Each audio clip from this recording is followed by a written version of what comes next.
Fresh News vous est présenté par LG G2, le smartphone inspiré par vous. Salut à tous, si vous aimez la musique et que vous possédez un smartphone qui fait des photos, eh bien restez bien jusqu'à la fin pour le vendredi des cadeaux, car en effet nous sommes le vendredi 18 octobre 2013 et c'est donc le Fresh News du week-end, celui que l'on aime encore plus que tous les autres de la semaine. C'est parti. This is funky fresh. This is funky fresh.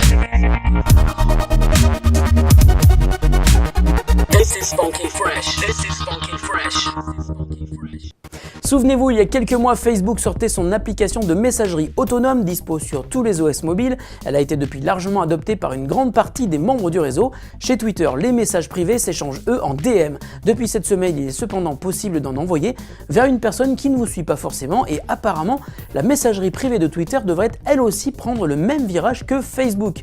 Selon le Wall Street Journal, Twitter serait en train de préparer une application destinée à gérer ses conversations privées, donc exactement comme Facebook. Twitter a sans doute peur de l'hégémonie de Facebook Message, mais doit également craindre d'autres applis plus discrètes comme Line ou Snapchat.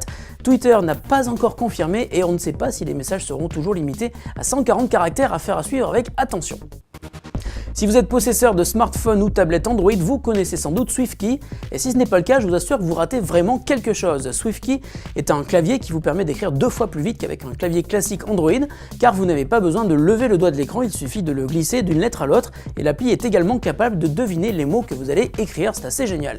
SwiftKey est d'ores et déjà le clavier par défaut de bon nombre d'appareils comme les Samsung Galaxy Note, mais on peut aussi le trouver sur Google Play. SwiftKey est dispo depuis hier soir dans une version 4.3 bêta publique qui va encore plus loin. Dans cette nouvelle version, le clavier peut être complètement modifié pour s'adapter à votre utilisation, à une main, à 2 mains, à un doigt ou à plusieurs, que ce soit sur smartphone ou sur tablette. Le clavier peut être séparé en 2, réduit, on peut modifier sa taille, son emplacement sur l'écran. Si vous voulez tester cette nouvelle version, on vous met le lien sur le site biggeek.fr sur la page de cet article. Allez-y. Vous le savez sans doute, Deezer est désormais une plateforme qui accueille des applications au sein de son interface.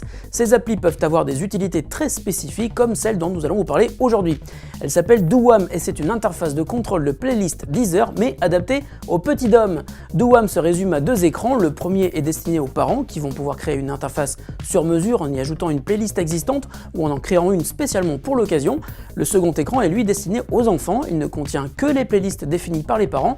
Si les mini-kids ne savent pas lire, ils savent en tout cas reconnaître les couvertures des albums qu'ils adorent, et c'est parce que son fils de 2 ans lui demandait sans cesse de lui passer ses morceaux préférés que l'un des développeurs de Deezer, a créé l'application Dooam. L'appli est gratuite, elle est dispo sur le web, mais elle est surtout adaptée aux interfaces tactiles et donnera donc tout son potentiel sur tablette et smartphone, que ce soit sur iOS ou Android, et c'est évidemment notre appli coup de cœur du jour. Et la question du jour nous vient aujourd'hui de Titouan qui est sur le point de s'acheter le Chromebook 11 de HP mais qui s'étonne de son prix très bas et il se demande si ce n'est pas trop beau pour être vrai et s'il va pas être obligé de s'acheter tout un tas d'accessoires pour s'en servir au mieux. Alors Titouan, merci de ta question et de ta fidélité. Sache tout d'abord une chose, le Chromebook est un excellent appareil. Le nouveau modèle fabriqué par HP s'annonce tout simplement génial avec par exemple la possibilité de le recharger avec un simple câble USB.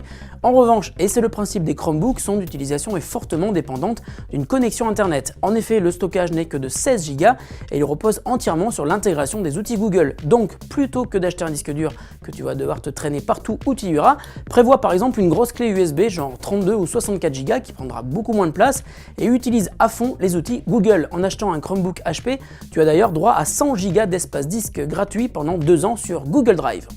Et en parlant de gratuit, c'est aujourd'hui vendredi, donc c'est le vendredi des cadeaux comme vous l'avez deviné. On a parlé de Deezer tout à l'heure et c'est justement un mois de Deezer Premium que nous allons offrir à celui ou celle qui nous enverra la meilleure photo illustrant notre émission du jour. Vous avez carte blanche, mais il faudra en revanche la poster sur Twitter avec le hashtag #FreshNews529. Attention, regardez bien comment l'écrire. Vous avez jusqu'à dimanche soir 23h59 pour poster votre photo sur Twitter. Fresh News, c'est fini pour aujourd'hui. Je vous souhaite un excellent week-end et on se retrouve bien sûr lundi, frais et reposé.